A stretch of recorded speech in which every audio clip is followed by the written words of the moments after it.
Welcome to Moonlight African Folktales. Please like, share, and subscribe. Thanks. In the land of Ebekele, there lived a kind-hearted king and queen, but had no issue. The king, even at his old age, refused to remarry, loving and trusting his wife, who was also a princess from the neighboring village, a good woman who ruled well. But they had no heir, and the village cabinets were threatening to pass the throne to his younger brother, who has 3 sons, but we are all ruthless, drunks, and womanizers. The king cried alone every night, asking Mmirimma, the goddess that gives children, where he has gone wrong. While taking his normal walk around the kingdom, he saw a young boy of around 22 years, who was so engrossed and infatuated in the flute he was playing. The king fell in love with the tune and listened keenly. He felt peace and felt as if all his troubles, worries were all washed away. He coughed to catch the boy's attention, and it worked. When he turned around and greeted him, he asked the young boy what he was doing in the forest and what the tune was all about. The boy explained to him that he was playing it for mmirimma, and it is also a way he pours his worries, pains and sorrows out. The king asked him what his problems were, and he answered and said, the mother died immediately he was given birth to, and the bush here was where his mother gave birth to him. The father loves him so much, but he is always not around because he is a hunter, while the stepmother has made his life a living hell. The stepmother, Ugochi, has 2 sons and 1 daughter. Whenever it's time to work, he, IKENGA, is the one to be called. Time to wash dishes, IKENGA. Time for firewood, IKENGA. Time to cook, IKENGA. But after cooking, he was likely not to be called to eat. Farm works him alone. Not only that, the abuse and different name callings from the stepmother brothers. Only the sister treated him well and gave him food to eat. His only companion is the sister and the flute, which takes away his worries and sadness. The king felt for him and promised to summon the father and stepmother, which he refused and said it will only increase the wickedness. When a lady cautioned the stepmother, she left him 10 plots of land to weed, make ridges and plant cassava and yam. Within 4 days, that's how wicked she can be. The king told him to always come to the palace and play flute for him. At the end, he would be given good food and some cowries. He was happy and glad. 2 weeks into playing the flute, it has already spread like wildfire, because some of the villagers came to listen too. The stepmother got to know and collected all the cowries given to him by the king. The king cried at night. He was even chased out to sleep outside the hut at night. Early in the morning, when the dad returned from the forest, he sent his 3 sons to go and fetch firewood. They went. Ekemma brought many home. That time they were going, they saw an old woman with a heavy basket. The 2 brothers brushed past the woman without greeting her, but Ekemma offered to help the woman carry the basket to her hut. When they got to the hut, he dropped the basket, swept the hut, cooked and fetched firewood for the old woman, and asked why she was living in the heart of the forest.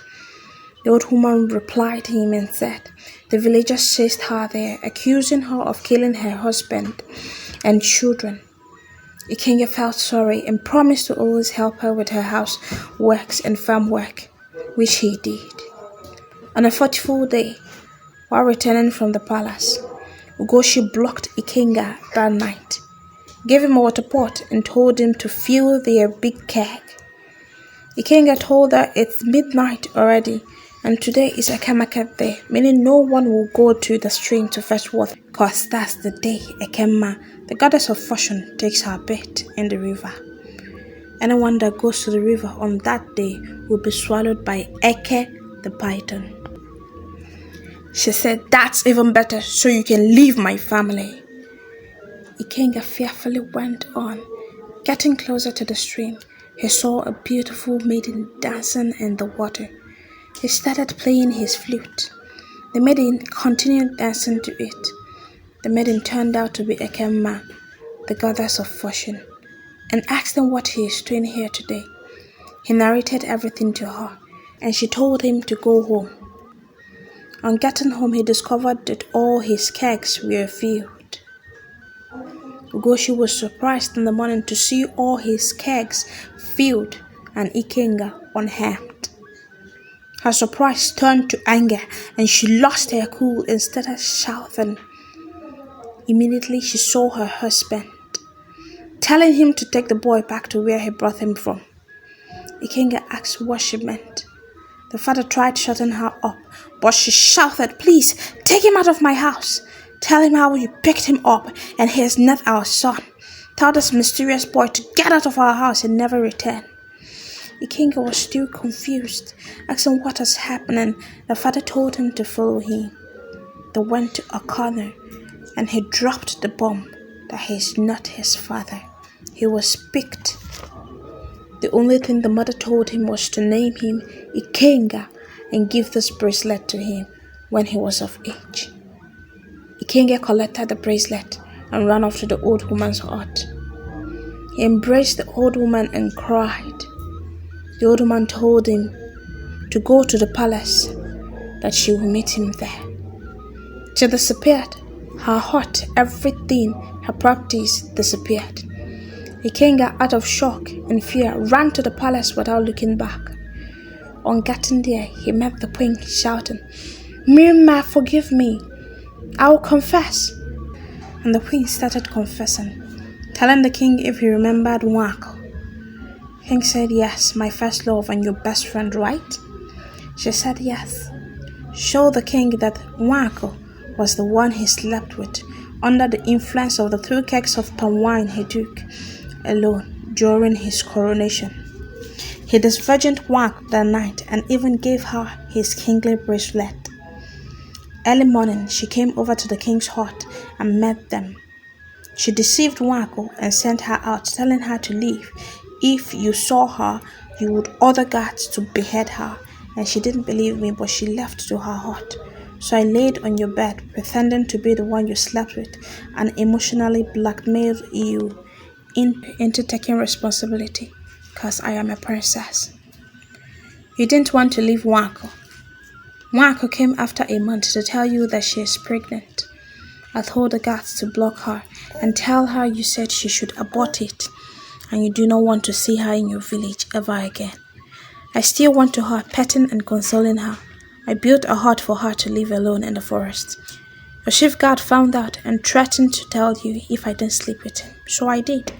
I slept with him and conceived. I was 4 months gone when I found out. I wanted to pin the pregnancy on you, but the month wasn't matching. I had no other choice but to go and abort it. When your chief guard found out, he got enraged. Running to go and tell you, I rushed and stabbed him repeatedly till he died. I called my own gods and they buried him. I later found out I lost my womb to that abortion. I was furious, but I was still taking care of Nwako in the forest. She got angry one day, stood up that she's going to confront you. I begged her. She said, "Enough is enough. I knew if she got to the palace, then you won't marry me again." So I stabbed her repeatedly and regretted it immediately. Bending beside her, crying, while she asked me why, I told her I loved you, and I've been the one blocking her from seeing you. She shouted out of pain. I was scared and regretted my actions. I ran off when I heard someone's footsteps approaching. I later went back and saw her covered with palm fruits. I noticed huge blood on the floor. I called my gods. They brought her back. That was when we gave her a befitting burial. You mourned and cried. I felt bad and guilty, but I wasn't ready to turn back the hands of time if I was given the opportunity. My only regret was not taking the baby from her belly and pretending to give birth to the baby. The king shouted and sat on the floor, tears streaming down his eyes. He is now 15. He has always loved Nwako. Till now, when the news got to him about finding her dead, he almost lost his own life. Ikenga's foster dad had entered and told them that out of shock, she went into first labor. And since he has been married for 5 years without an issue, he helped her out, and she said he should take care of her child, named him Ikenga, and gave him the bracelet, telling him the father is the king, but he shouldn't take him to the palace. If not, the queen, her best friend, will kill him as she stabbed her before giving up the ghost. At first, the wife accepted him as his. After 2 years, his wife got pregnant and delivered, hence started maltreating and requesting Ikenga be taken back. Ikenga was shocked and speechless until he saw the old woman appear. Everyone bowed to her except him. She changed to a beautiful maiden, and she is Mmirimma the goddess. She has been the one protecting him even from ekemma that night. Ikenga was crowned prince. The queen was stoned to death. Ikenga married Asamma, the hunter's daughter. They lived happily ever after. Please like, share, and subscribe to Moonlight Folktales.